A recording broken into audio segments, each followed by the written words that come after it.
Good morning, good afternoon, and good evening. I hope I am audible to all of you. Actually, it's early morning for me. Hope you're all doing good. My session is on AI automation in auto insurance. So, the agenda of my talk is AI insurance. We will talk some of the intro part of the AI in insurance industry. Then we will see the telematics, how the vehicle telematics is going to help the insurance industry. So that is the telematics topic. And then we will see the behavior-based premium. So based on the AI and the telematics, we can predict our own premium, the auto insurance premium. So that's what I'm giving like a behavior-based premium. That means the driver's behavior-based premium followed by a short premium. So as you all know, yeah, before that, who am I? I'm Dr. Rajkumar JD. I've been working as a principal consultant at Wipro Technologies USA. I have 2 decades of experience in both academics and IT. I have also hold multiple US patents and publications. As you all know, the AI-related trends, how it is shaping the insurance industry. Let us see one by one.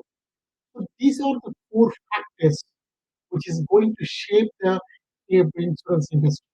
The first one is the explosion of data from connected devices. According to the McKinsey, by 2025, there'll be 1 trillion connected devices. So that includes the connected machines, connected cars, and so many devices. So there'll be 1 trillion connected devices by 2025. An increased prevalence of physical robotics. Again, based on the McKinsey prediction, by 2030, the robotics it will share major part, and then there will be a autonomous features, so like a self-driving cars. So there will be more robots in and around the world. And third part is the open source and the data ecosystem. By near future, both the private companies and the public sectors join together to get more data. And based on that, these data will help us to make a good prediction in the AI. Then comes the cognitive technologies. The cognitive technologies like convolutional neural network and deep learning, these models also giving a lot of opportunity to grow in the insurance industry. Now comes the automation. Yeah, the stages of automation in the insurance industry. So the full topic is based on the insurance industry. The stage one is the automated supporting the process, and then the second stage is going to be a mobile customer interfaces, and third stage it is going to be a backend core system such as policy administration and claim processing, all those things. And then comes for the stage four, it is using the AI or automation to design smart processes that manage real-time and personalized transactions. In the insurance industry, there are so many processes, so many transactions happening every minute and every second. So this can be done through the AI. So there are 4 stages in the industry if you probably want to implement AI in the insurance industry. Then comes the how many, yeah. So this is the overall picture where we already had the AI. According to the Everest Globe, the product innovations like a media system, a product. So they've got the product innovation is 19%. They already have 19%. Process optimization. When I say the optimization or process automation, it is like a premium processing, time processing, or settlement processing. All these processes, they've already attained about 43%. And then comes the customer experience. So between the insurance and the customer, insurance industry and the customer, they've already attained 58% through the chatbots, voice talk, voice messages. They've already attained 58%. So these are the implementation part in the insurance. Then comes the telematics. So I think most of you would have heard about the telematics. When we talk about the telematics, this is a discipline that has emerged from the coming together of electronics, communication, and IT. So we are talking about the automotive telematics. So it's a combination of combination of the fields that deals with the development of the devices, of communication, of information within the vehicle and the external source. So while you are inside the car, you are talking to the other person. So your device or whatever device you have, your mobile phone or your telematics device, it is connected not only inside, it is also connected to the external world. And by the end of the day, it is facilitating the creation of a digital car. I use a word digital car. What does it mean? So this is a scenario I'm going to give you like a digital car. Now, if you look at the digital car here, imagine your car is fitted with a lot of uh, and the wear and tear, engine performance, everything you are collecting from these devices. And the AI running in the cloud continuously analyze this data and generate predictions. And then AI reaches out to Alexa when it thinks the car needs some maintenance. Suppose every month, at the end of the, or every 2 months' time, or every 3 months' time, when you're giving for maintenance, the AI or the AI system will talk to the Alexa and it will find the maintenance need. And Alexa checks your calendar and talks to your favorite mechanic and find the earliest suitable schedule. And then you get a confirmation verbally from the you owner. And once you say yes, automatically that will be done. So the maintenance will be done. So you would never get into a situation where you are ignorant of the fact that the car is badly needs maintenance attention. It does by itself. So that's what the digital car. So that is we are going to have it very soon, based because of this telematics and AI, and it's going to happen very soon. Next comes the platform. The telematics as a platform of service. So the wireless communication, when we see the telematics, the wireless communication, not only the external world inside the vehicle also. And then the databases and the data warehouses, data centers, all the information, the internet information will be collected and stored there. And as a service, it is again the location technology like GPS, cell phones. You can use it along with the telematics. And then comes the vision systems like the sensors, cameras, displays. This all from the vehicles. And the voice technology, or like voice technologies like the voice recognition, voice control, voice displays. Then the driver interface like a dashboard, and it can be reconfigurable display and multiple controls. All the dashboards can be reconfigurable. Maybe it's configurable, and then we can use the dashboard for all the communications. Then comes the need of the behavior-based framework. So the topic what I have chosen here is a behavior-based premium for the insurance company using the AI and the telematics. So why do you want to have the behavior-based premium? Let's take the government and the police department. These guys, they are giving their traffic tickets, license points, and then some of the educational programs to improve our driving behavior. So you do this one, you do that one, you have to follow the signs, you have to follow the lanes.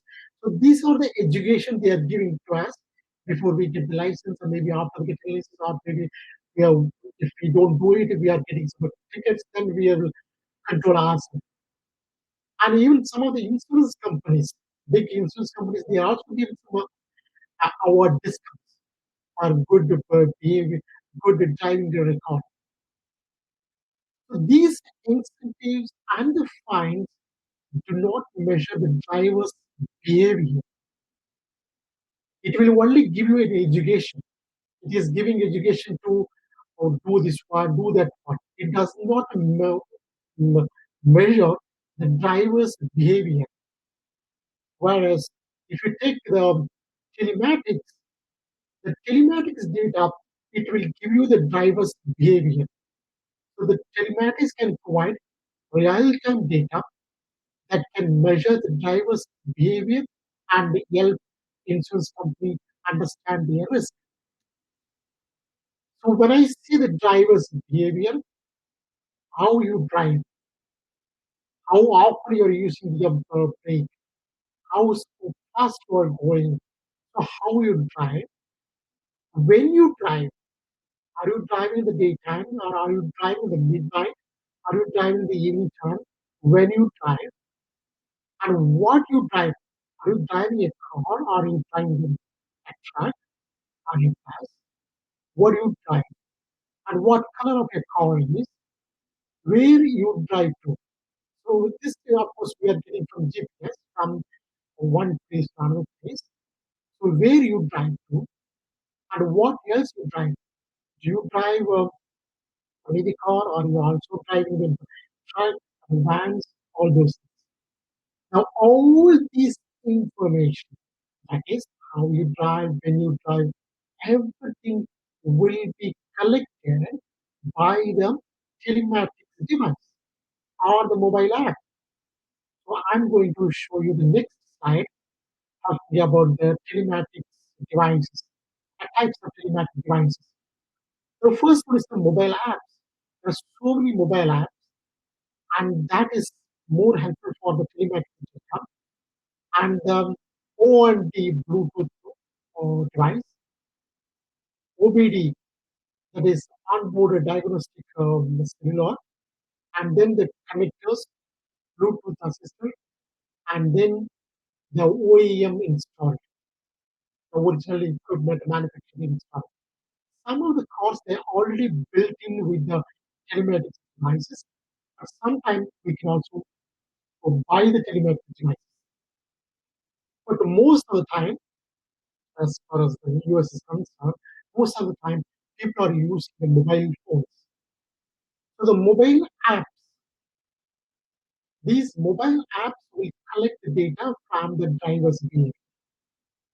Now let's come to what are the mobile apps are available in the market. So this is I have given the company name and the app name and what are the factors it is tracking. So the first one is the Geico. It's one of the biggest insurance company in the US, and they have an app called Drive Easy. And what are they tracking? They're tracking the speeding, braking, phone use, time of delay, time of the day, and the distance. When I say braking, whether it's hard, hard brake or soft brake, phone use, whether you are using the voice assistant or are you using the hands-free call or not, Are you using the phone directly or not? All the information they are collecting. And the time of day, as I said, whether you're driving in the daytime or in the midnight, and what distance, how much mileage per day you're using, per month you're using, per year you're using. So this information, it is getting collected from the Drive Easy app. Similarly, another instance called company called USAE, they have the app called Safe Pilot. So when I say the Safe Pilot, it is the phone handling and hands-free phone use and the braking part. So they are tracking this type of phone handling, whether you're using the phone directly or the hands-free calls you are using, and then braking. Then another company called Allstate, they have a device called DriveWise. It's a safe speed, braking, time of the day, and the mileage. How much mileage are you driving? State Farm. They have a pack called Drive, Say, and Say.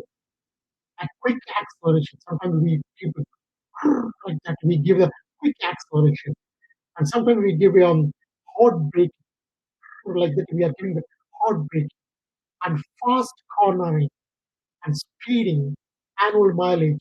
Of course, speeding will also be measured by this app. And then American Family Insurance, they have an app called Know Your Drive. So the tracking factors are vehicle usage. How often you are using the car, the petrol car. Of course, nowadays we don't use much, but how often you use the car for office purposes, for the grocery shops, how often, and braking part, acceleration, speed, time of day, and distracted driving habits. So these factors will measure the driver's habits. So this what happens?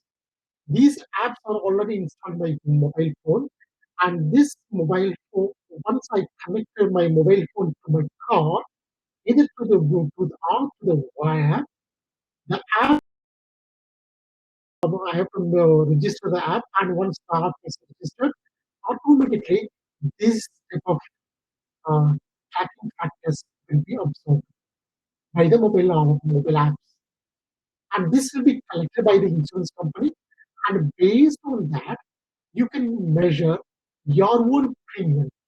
So when you're doing speeding more, maybe it's a fault. And when you're doing the correct limit speed and you don't do any type of hot braking, all those things, it will again give you a type of measurements in that you're good, you're bad. Like that, it is giving the measurement. Now, for the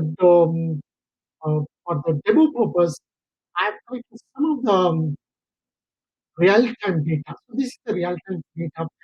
So if you look at this one, here's a date and the longitude, latitude, and you can also see the GPS time, and then the speed and the speed limit of the highways. So when you have the speed limit, whether you have exceed the speed or not. So these type of the, whether the distraction is there or not, all these things will these are the real time data we are collecting directly from the apps. Now for the demo, so I'm going to show you the demo. And the demo, for the demo purpose, what I did was I collected some of the other insurance data set. So this data set I got it from the Kaggle.com, and this data set is like this. Like we have age, sex, and BMI. It's a public data set. Children and smoker and region. The drive data is the manipulated data. So I have added one more column, one more feature for the demo. So the under charges. Now what will happen is when the drive data is 4, that means you are making more fault, more mistakes. If it is 1 means you are good. You don't do much of the mistakes. So you are good. So they're like that. So 1 is the least one and the 4 is the highest one. So 1, 2, 3, 4. And this is the manipulate data I'm giving directly to the this table. But normally, what is happening is we are collecting the data from the many cores, and these covered devices, these covered data will be sent to the like a Spark and Kafka, and then it is going to the AI model. And then based on that, the AI model will predict. Okay. Now this is the sample data set of the graphs, like the male, female, and then age points, and then BMI, and then charges, and then comes with the smokers, and then number of children, all those things are measured. If you look at here, see, you can see the BMI, number of children. Normally, the insurance company, they will take all this information, like how many children do you have, whether you are smoking or not, whether you are a smoker or non-smoker, which region you belong to, whether it's a southeast or northeast, northwest, like that. And then it will come like a BMI level, and your age is also a factor. So this information is already there, it's already in the insurance companies. And along with that, we are also getting the data for the driving. Then comes the yeah.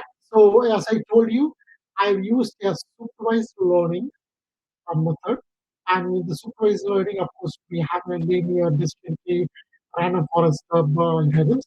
So in this one, the linear regression, my prediction was 72.2. It's used to predict outputs of the clinical spectrum. And the polynomial linear regression model is 82.7. And then comes decision tree. Decision tree again is a supervised learning technique where the data according to the set condition of the parameters, it's like it is giving you a type of conditions. But then this accuracy of the decision tree is like 76.9. And then comes the random forest classifier. Now, the random forest classifier against an ensemble algorithm, it creates a set of decision trees from the randomly selected subset of the training set. And then its the accuracy was good, it is 83.7. And then I also use the SVM, that is the support vector machine. And that is again the supervised learning algorithm that analyzes the data for the classification and regression analysis. SVM, it was giving 70.8 percentage. Now let's see the small pilot program I have done for this application for the behavior based of the premium. So let me share my screen. I will stop sharing this one, and then I will.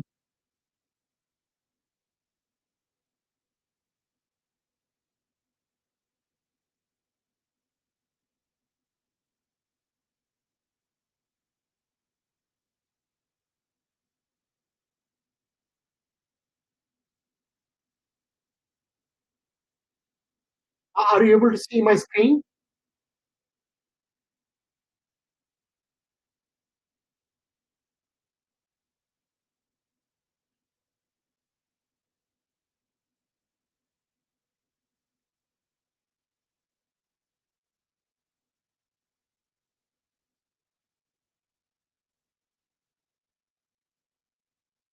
Yeah. Are you able to see my screen?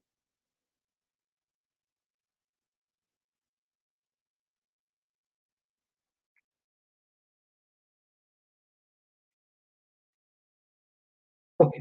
Oh, fine, fine, yeah. Okay, now I will share. So this is the web-based application I did it. And now let me go to the new window. Maybe I can, yeah, I can open a window. This place, so I'm going to start the server. Yeah, this is a small app I did it, and now it's like a home instance app. And this app, of course, I've done through the Python class, the REST API, the supervised learning, to create a model to predict. Now, this is my instance app, and this is a very simple form. I'm going to give the name, like I'm going to give Alex. and we say about my his age is about 50, and he's in May, and BMI let's say give 32, and he has got several children, two children, and it's northeast, and the drive data is one. Now when I give this one, automatically it will give you your premium. Now look at this, the premium is 1562, that is $1,562.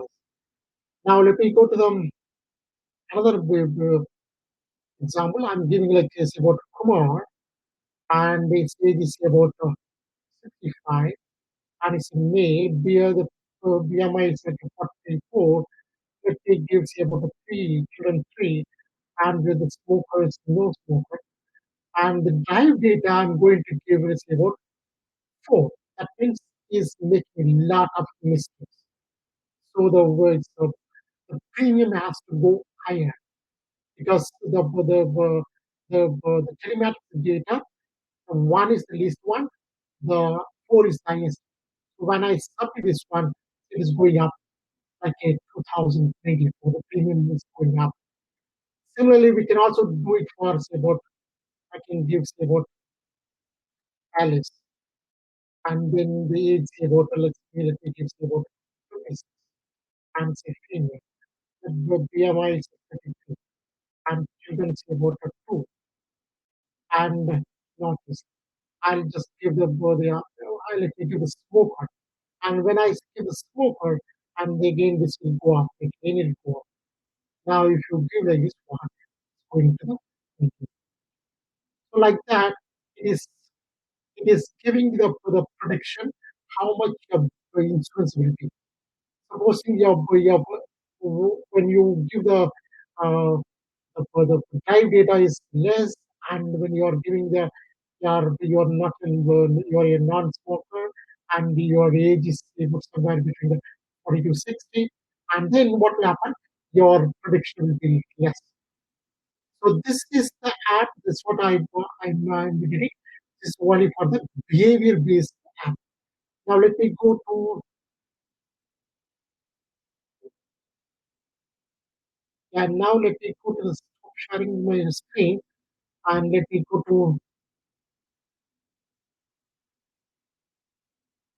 PPT. I have got a one more PPT, one more slide.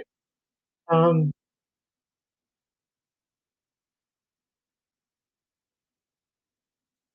so these are the predictions, and now it is the support vector I told you and the demo. Yeah, now I've got one more slide.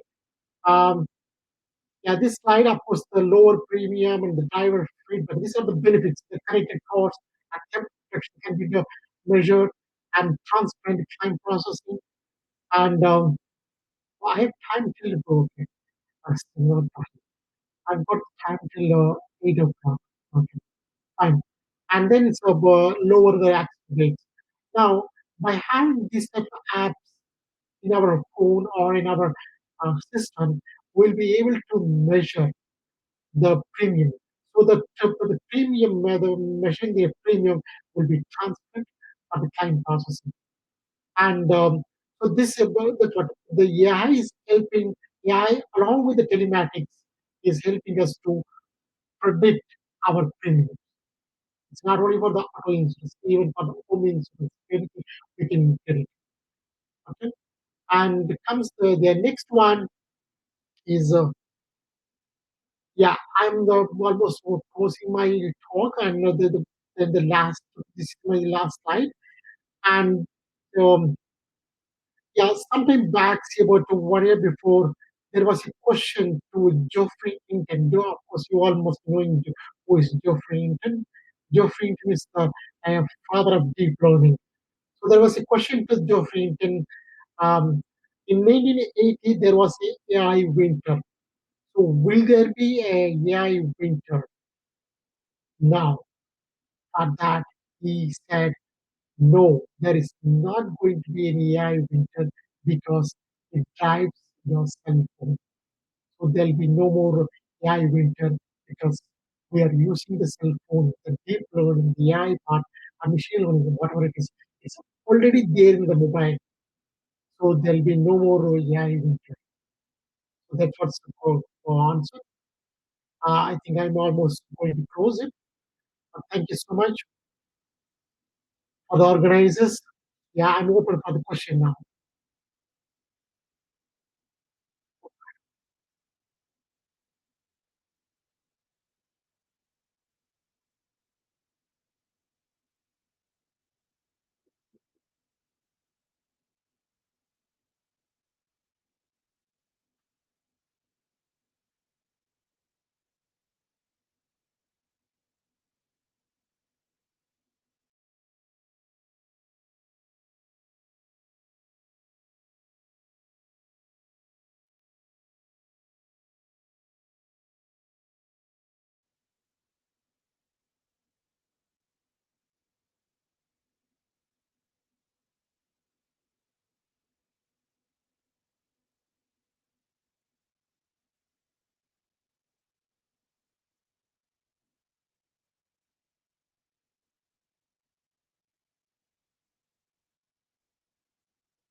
Well, I was in the impression that my talk is going to close at 7:45. That is why I'm a little worried. Uh, yeah, it's going to get over to 8 o'clock.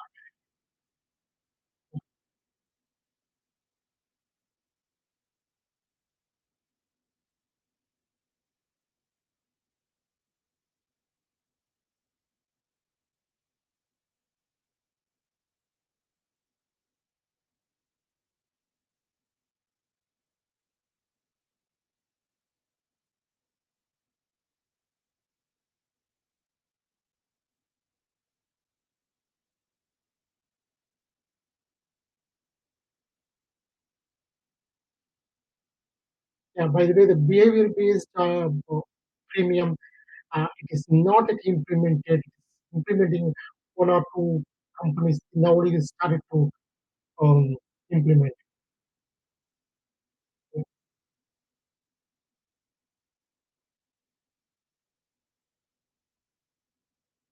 It's yet to be implemented, and some companies they start nowadays started to implement this uh, premium-based or I mean behavior-based premium.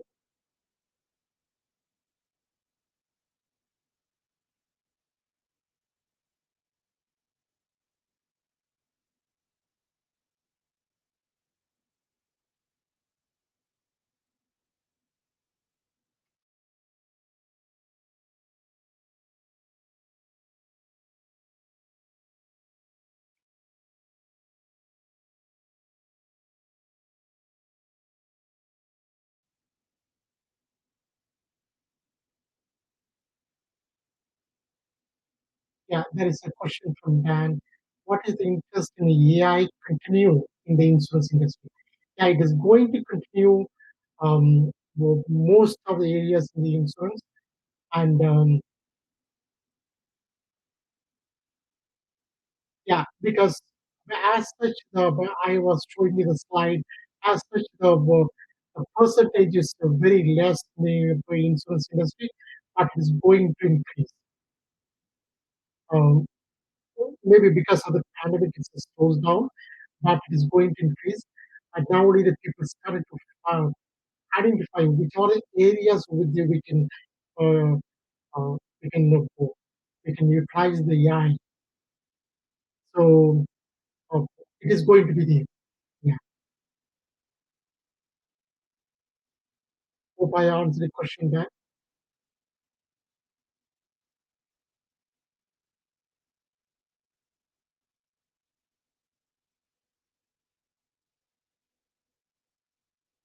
But as such, the percentage is very low. It is overall, I can say, it's about from 20 to 30 percentage, but it's going to grow.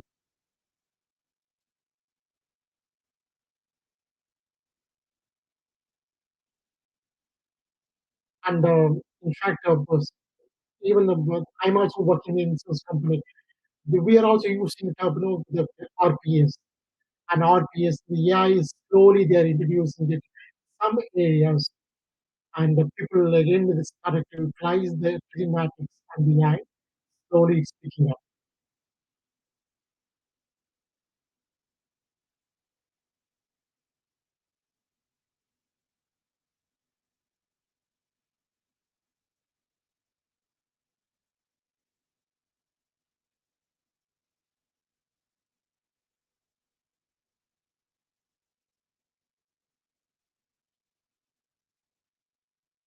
Thank you so much for giving the opportunity, and have a great day. And it was nice talking to you all. Thank you. Goodbye.